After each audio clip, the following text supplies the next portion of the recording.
Жаралып өрүк зарда улуу талант. Жайнаков деген ысым элге тарап, жашы дагы карысы жаттап ырдап, өрүк зарга барганбыз атаганат. Сыймыктанып ал менен баткен эли, созолонсо жай согуп салкын жели, сүйүүм артып мекенге шыктандырды, ырдын пири кадимки кыргыз жери.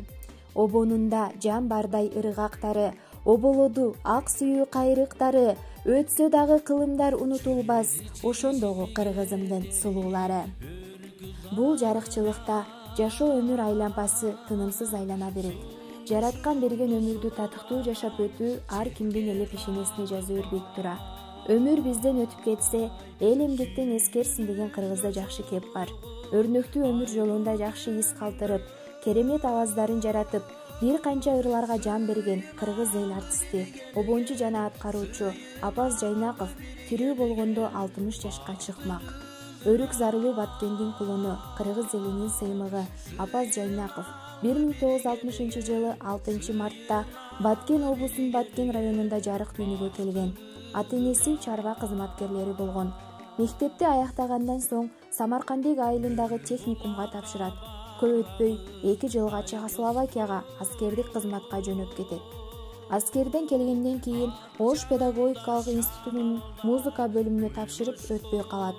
Андан соң айылда совхоздо электрик трактор оңдоочу болуп иштейт. Жан дүйнөсүндө оргуштаган обондору, өзгөчө таланты обончуну Бишкектеги улуттук филармониянын астындагы 2 жылдык студияга алып барат. Ал жерден вокал боюнча сабак алат. 1985 жылы Бүбүсара Бейшеналиева атындагы искусство институтуна тапшырып, жогорку билимге ээ болот. Окууну аяктап, бала бакчада эмгектенет, Баткен райондук маданият үйүндө эмгек жолун улап, чыгармачылыгын өнүктүрөт. Кайталангыс талантка экинчи өмүр берген кыргыз жери өрүк зарга кетели, булакта, кымбатым, ата журт, Баткен лейлек, күмүштөй күзгү тагып көңүлүңө, буракчан, мырзайым, сагындым жазды, аясаңчы козгобой арманымды, ак гүлүм, кайбереним жана башка көптөгөн чыгармалары эл ичинде ырдалып келет. Обончу жана аткаруучу 2013 жылы 9 октябрда 53 жаш кураганда бул дүйнө менен кош айтышып кете берет. Эл уулу Апаз Жайнаков элге унутулгус из калтырды жана мыкты устат, мыкты ага, мыкты ата, мыкты уул болуп элдин эсинде түбөлүк калат.